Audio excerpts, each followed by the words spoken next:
The Master Key, Part 8. In this part you will find that you may freely choose what you think, but the result of your thought is governed by an immutable law. Is not this a wonderful thought? Is it not wonderful to know that our lives are not subject to caprice or variability of any kind? That they are governed by law. This stability is our opportunity, because by complying with the law we can secure the desired effect with invariable precision. It is the law which makes the universe one grand paean of harmony. If it were not for the law, the universe would be a chaos instead of a cosmos. Here then is the secret of the origin of both good and evil. This is all the good and evil there ever was or ever will be. Let me illustrate. Thought results in action. If your thought is constructive and harmonious, the result will be good. If your thought is destructive or inharmonious, the result will be evil. There is therefore but one law, one principle on cause, one source of power, and good and evil are simply words which have been coined to indicate the result of our action, or our compliance or non-compliance with this law. The importance of this is well illustrated in the lives of Emerson and Carlyle. Emerson loved the good, and his life was a symphony of peace and harmony. Carlyle hated the bad, and his life was a record of perpetual discord and inharmony. Here we have two grand men, each intent upon achieving the same ideal. But one makes use of constructive thought and is therefore in harmony with natural law. The other makes use of destructive thought and therefore brings upon himself discord of every kind and character. It is evident, therefore, that we are to hate nothing, not even the bad, because hatred is destructive, and we shall soon find that by entertaining destructive thought we are sowing the wind, and in turn shall reap the whirlwind. Thought contains a vital principle because it is the creative principle of the universe, and by its nature will combine with other similar thoughts. Thought contains a vital principle because it is the creative principle of the universe, and by its nature will combine with other similar thoughts. As the one purpose of life is growth, all principles underlying existence must contribute to give it effect. Thought, therefore, takes form, and the law of growth eventually brings it into manifestation. You may freely choose what you think, but the result of your thought is governed by an immutable law. Any line of thought persisted in cannot fail to produce its result in the character, health, and circumstances of the individual. Methods whereby we can substitute habits of constructive thinking for those that produce only undesirable effects are therefore of primary importance. We all know that this is by no means easy. Mental habits are difficult to control, but it can be done, and the way to do it is to begin at once to substitute constructive thought for destructive thought. Form the habit of analyzing every thought. If it is necessary, if its manifestation in the objective will be a benefit, not only to yourself, but to all whom it may affect in any way, keep it, treasure it. It is of value. It is in tune with the infinite. It will grow and develop and produce fruit 100-fold. On the other hand, it will be well for you to keep this quotation from George Matthews Adams in mind. Learn to keep the door shut. Keep out of your mind, out of your office, and out of your world every element that seeks admittance with no definite helpful end in view. If your thought has been critical or destructive and has resulted in any condition of discord or inharmony in your environment, it may be necessary for you to cultivate a mental attitude which will be conducive to constructive thought. The imagination will be found to be a great assistance in this direction. The cultivation of the imagination leads to the development of the ideal out of which your future will emerge. The imagination gathers up the material by which the mind weaves the fabric in which your future is to be clothed. The imagination will be found to be a great assistance in this direction. The cultivation of the imagination leads to the development of the ideal out of which your future will emerge. Imagination is the light by which we can penetrate new worlds of thought and experience. Imagination is the mighty instrument by which every discoverer, every inventor, opened the way from precedent to experience. Precedent said, "It cannot be done." Experience said, "It is done." Imagination is a plastic power, molding the things of sense into new forms and ideals. Imagination is the constructive form of thought which must precede every constructive form of action. A builder cannot build a structure of any kind until he has first received the plans from the architect, and the architect must get them from his imagination.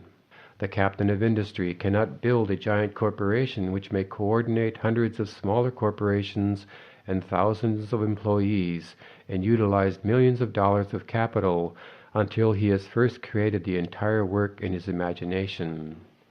Objects in the material world are as clay in the potter's hand. It is in the master's mind that the real things are created, and it is by the use of the imagination that the work is done. In order to cultivate the imagination, it must be exercised. Exercise is necessary to cultivate mental muscle as well as physical muscle. It must be supplied with nourishment, or it cannot grow. Do not confuse imagination with fancy, or that form of daydreaming in which some people like to indulge. Daydreaming is a form of mental dissipation which may lead to mental disaster. Constructive imagination means mental labor, by some considered to be the hardest kind of labor, but, if so, it yields the greatest returns, for all the great things in life have come to men and women who had the capacity to think, to imagine, and to make their dreams come true. When you have become thoroughly conscious of the fact that mind is the only creative principle, that it is omnipotent, omniscient, and omnipresent, and that you can consciously come into harmony with this omnipotence through your power of thought, you will have taken a long step in the right direction. The next step is to place yourself in position to receive this power. As it is omnipresent, it must be within you.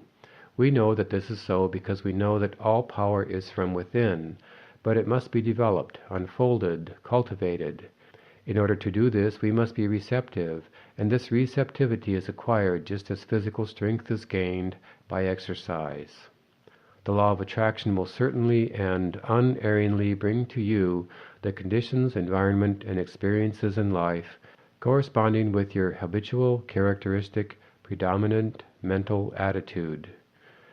Not what you think once in a while when you are in church, or have just read a good book, but your predominant mental attitude is what counts.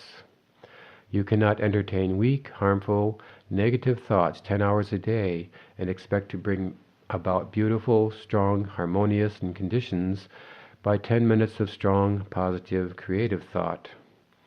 Real power comes within. All power that anybody can possibly use is within man, only waiting to be brought into visibility by his first recognizing it, and then affirming it as his, working it into his subconscious until he becomes one with it. People say they desire abundant life, and so they do, but so many interpret this to mean that if they will exercise their muscles, or breathe scientifically, eat certain foods in certain ways, drink so many glasses of water every day of just a certain temperature, keep out of drafts, they will attain the abundant life they seek. The result of such methods is but indifferent. However, when a man awakens to the truth and affirms his oneness with all life, he finds that he takes on the clear eye, the elastic step, the vigor of youth. He finds that he has discovered the source of all power. All mistakes are but the mistakes of ignorance. Knowledge gaining and consequent power is what determines growth and evolution. The recognition and demonstration of knowledge is what constitutes power, and this power is spiritual power, and this spiritual power is the power which lies at the heart of all things. It is the soul of the universe. This knowledge is the result of man's ability to think. Thought is therefore the germ of man's conscious evolution. When man ceases to advance in his thoughts and ideals, his forces immediately begin to disintegrate, and his countenance gradually registers these changing conditions. Successful men make it their business to hold ideals of the conditions which they wish to realize. They constantly hold in mind the next step necessary to the ideal for which they are striving. Thoughts are the materials with which they build, and the imagination is their mental workshop. Mind is the ever-moving force with which they secure the persons and circumstances necessary to build their successful structure, and imagination is the matrix in which all great things are fashioned. If you have been faithful to your ideal, You will hear the call when circumstances are ready to materialize your plans, and the results will correspond in the exact ratio of your fidelity to your ideal. The ideal, steadily held, is what predetermines and attracts the necessary conditions for its fulfillment. It is thus that you may weave a garment of spirit and power into the web of your entire existence. It is thus that you may lead a charmed life and be forever protected from all harm. It is thus that you may become a positive force whereby conditions of opulence and harmony may be attracted to you. This is the leaven which is gradually permeating the general consciousness, and is largely responsible for the conditions of unrest which are everywhere evident. In the last part you created a mental image. You brought it from the invisible into the visible. This week I want you to take an object and follow it back to its origination. See of what it really consists. If you do this, you will be able to develop imagination, insight, perception, and sagacity. These come not by the superficial observation of the multitude, but by a keen analytical observation of what lies below the surface. It is the few who know that the things which they see are only effects, and understand the causes by which these effects were brought into existence. Take the same position as heretofore and visualize a battleship. See the grim monster floating on the surface of the water. There appears to be no life anywhere about. All is silence. You know that by far the largest part of the vessel is under water, out of sight. You know that the ship is as large and as heavy as a 20-story skyscraper. You know that there are hundreds of men ready to spring to their appointed task instantly. You know that every department is in charge of able, skilled, trained officials who have proven themselves competent to take charge of this marvelous piece of mechanism. You know that although it apparently lies oblivious to everything else, it has eyes which see everything for miles around, and nothing is permitted to escape its watchful vision. You know that while it appears quiet, submissive, and innocent, it is prepared to hurl a huge steel projectile weighing thousands of pounds at an enemy many miles away. This and much more you can bring to mind with comparatively no effort whatever. But how did the battleship come to be where it is? How did it come into existence in the first place? All of this you want to know if you are a careful observer.